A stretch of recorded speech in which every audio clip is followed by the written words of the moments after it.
Você sabia que o Gypsy Danger era só um figurante no roteiro original? Pois é, mano, eu vou te mostrar como o diretor escondeu a troca de protagonista de Círculo de Fogo e salvou o filme de um desastre total. Fala, meu querido, eu sou o Gabriel, mano, tudo beleza? É muito louco a gente pensar que o Jäger mais icônico da franquia quase não teve destaque na tela, né? Eu descobri isso nos livros oficiais de artes e roteiros originais, mano, ou seja, isso muda completamente como você enxerga a Guerra dos Kaijus. Então chega de enrolação e vamos pro vídeo.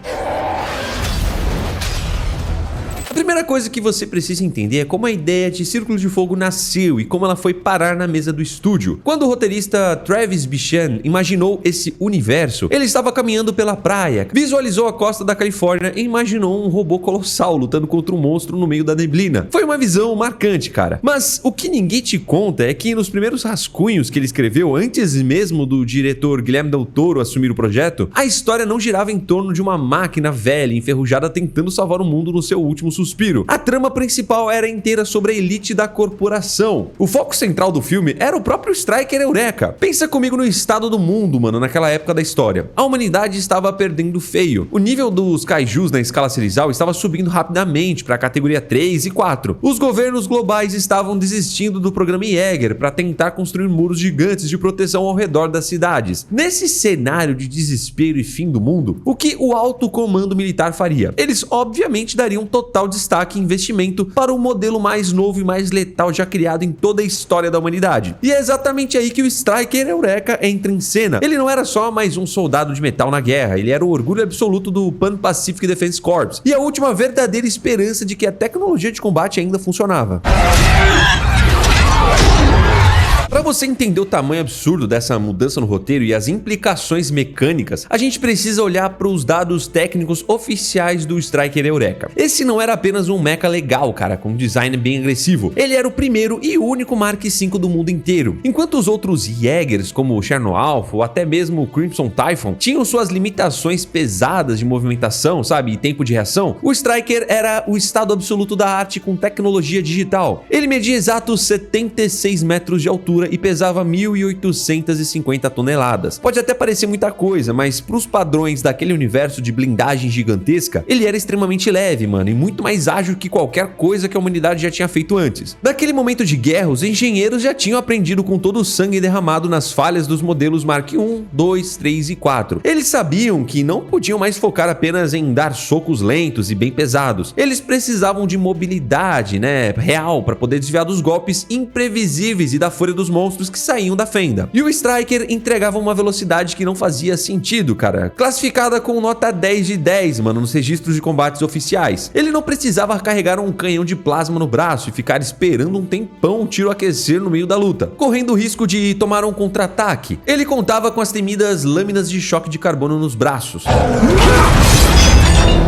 Essas espadas foram desenhadas com um propósito muito específico: cortar carne e ossos de kaiju como se fosse manteiga derretida, mas cauterizando a ferida na mesma fração de segundo. Isso era vital, mano, pra poder evitar o sangue tóxico, né, o famoso Kaiju Blue, que ele vazasse e envenenasse o solo e a água das cidades que eles estavam protegendo. E se o combate próximo começasse a dar errado, ele tinha um trunfo escondido no peito. O compartimento do peito se abria, revelando um lançador múltiplo de mísseis anti-kaiju, que praticamente varriam a existência do inimigo em segundos. Ele era o caçador perfeito, né, mano? Não tem como.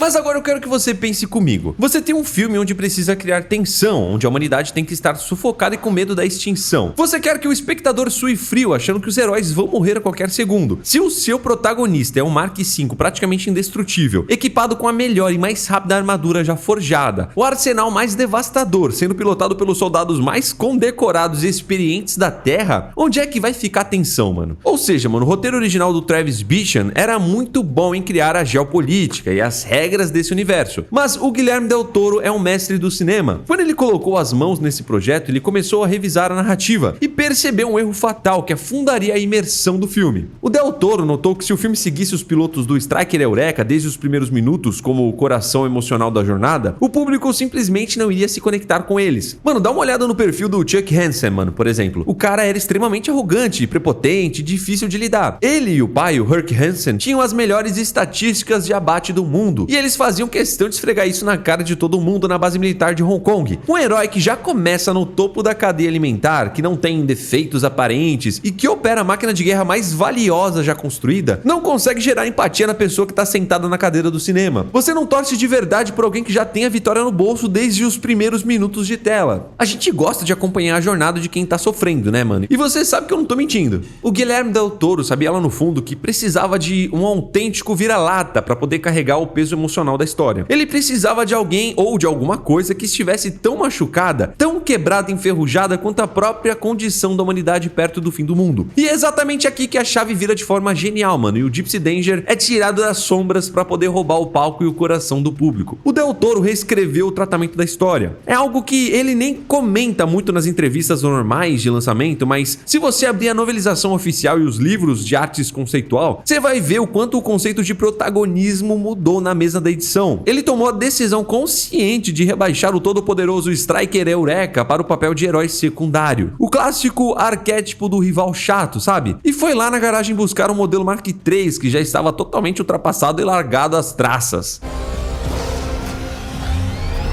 O Gypsy Danger é visualmente e conceitualmente o exato oposto do Striker Eureka. Ele é excessivamente pesado, arrastado, medindo 79 metros e com 1.980 toneladas. Ele tem quase o tamanho de um prédio torto caindo aos pedaços. É uma máquina velha de metal desgastado, movida por um reator nuclear antigo que já teve problemas seríssimos de vazamento de radiação no passado. Ele é cheio de arranhões e cicatrizes de batalha que quase destruíram a sua estrutura no Alasca. Quando Rayleigh Beckett e a Mako Mori sobem no elevador e entram no compod do Gypsy, eles não estão entrando num carro Sport 0 km para poder salvar o dia. Eles estão entrando em um verdadeiro túbulo gigante. Pensa no impacto psicológico disso tudo. O irmão mais velho do Rayleigh morreu horrivelmente ali dentro, enquanto eles dividiam a mesma mente. Aquele robô não simboliza a glória da humanidade, cara. Ele cheira à tragédia e ao fracasso do passado. E o diretor usa isso a favor da narrativa visual de uma maneira que te prende na cadeira. Quando você vê o Gypsy Danger aparecendo na chuva pela primeira vez, você escuta o barulho infernal das engrenagens, né? Você sente o peso surreal de cada passo que ele dá esmagando o asfalto, a lentidão agonizante dos movimentos, o esforço e o suor que os dois pilotos fazem juntos só para conseguir erguer um simples braço de ferro de centenas de toneladas para poder amarrar um soco. É uma máquina totalmente analógica tentando sobreviver aos trancos e barrancos no mundo que já tinha ficado digital faz tempo. E é exatamente por causa dessa vulnerabilidade constante, né? Dessa chance gigante de que as peças talvez soltem no meio da porrada, que você se importa com cada golpe que ele recebe. Os executivos do estúdio tentaram bater o pé no começo dessa mudança criativa. Eles argumentavam que queriam sim vender o Striker Eureka nos pôsteres centrais e nas campanhas de marketing principal. E dá pra entender a lógica financeira deles, né, cara? O design moderno do Striker era infinitamente mais fácil de vender nas prateleiras de lojas de brinquedos do que um robô com um formato mais humanoide e pesado. Mas o Del Toro bancou a decisão até o fim, cara. O cara foi grandão até aqui. Você lembra daquela sequência de tirar o fôlego do primeiro ataque duplo na Baía de Hong Kong?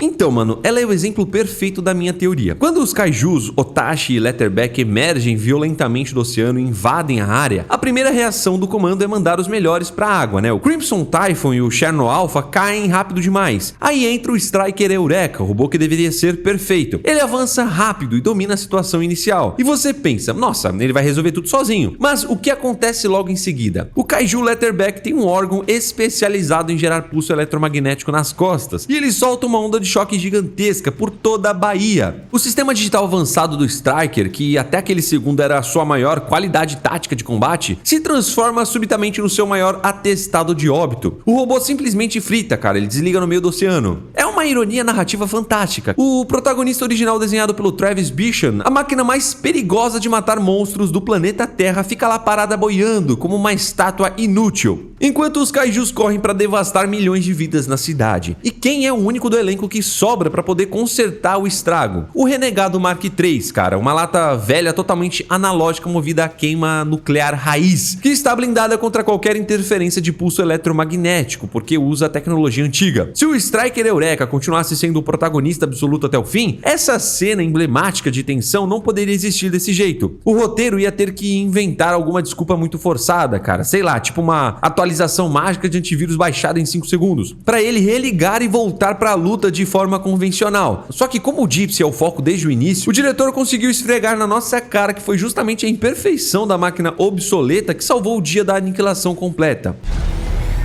Se você, assim como eu, gosta de ir atrás das informações expandidas e pegar os quadrinhos como HQ Tales from Year Zero e o livro Ascension, você deve entender perfeitamente que a história da humanidade contra esses monstros interdimensionais sempre foi baseada em muito sangue e tentativa fracassada. Os primeiros Jaegers testados lá atrás, como o grandalhão Brawler Yukon, eram experimentos absurdamente perigosos para quem estava dentro. A proteção anti-radiação falhava toda hora, cara, e fritava o corpo dos primeiros bravos pilotos. Quando a guerra chega na linha do tempo do Striker Eureka, a corporação militar tentou limpar essa imagem, tornando o combate limpo, televisionado e quase corporativo. O Striker e seus pilotos eram tratados como celebridades de talk show em Sydney, e a gente até consegue ver isso nos flashbacks rápidos. Mas o Círculo de Fogo, na essência construída pelo diretor, não é nem de longe um filme sobre corporações bilionárias brilhantes vencendo a guerra com dinheiro e tecnologia intocável. É uma história crua sobre trabalhadores cheios de cicatrizes e pessoas que sujam a mão de graxa pesada no convés que precisam desesperadamente se conectar através da ponte neural do Drift. Eles precisam abrir a cabeça e dividir as suas memórias mais obscuras e dolorosas para poder sincronizar a mente, só para conseguirem a chance de dar um soco na mandíbula de uma criatura monstruosa de categoria 4. A decisão firme de arrancar o Striker da liderança e colocar o Gypsy Danger no meio da tempestade quase que causou um atrito feio nos bastidores do estúdio de gravação, mas no final das contas foi exatamente isso que injetou a alma verdadeira que a franquia inteira precisava para poder sobreviver ao teste do tempo,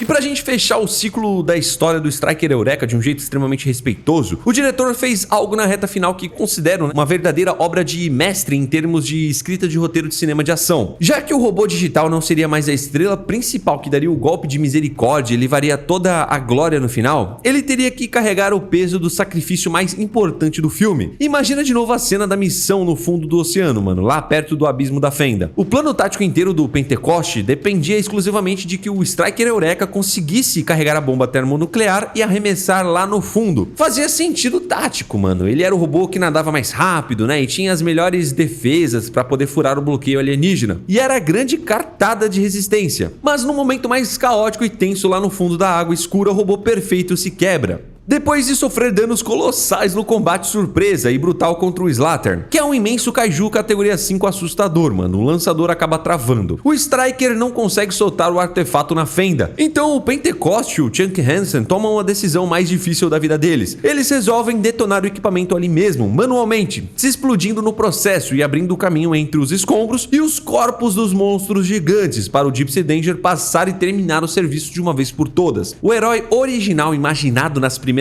páginas do roteiro se joga na frente da bala para que o verdadeiro herói construído para a tela do cinema possa atravessar a fenda interdimensional e vencer a guerra. É poético demais, cara. Mostra um respeito gigante que o diretor conseguiu manter pela criação original do Travis Bickle, mas sem comprometer em nenhum momento aquela regra de ouro de que o público precisa sofrer pela máquina que ele acompanha durante 2 horas de filme.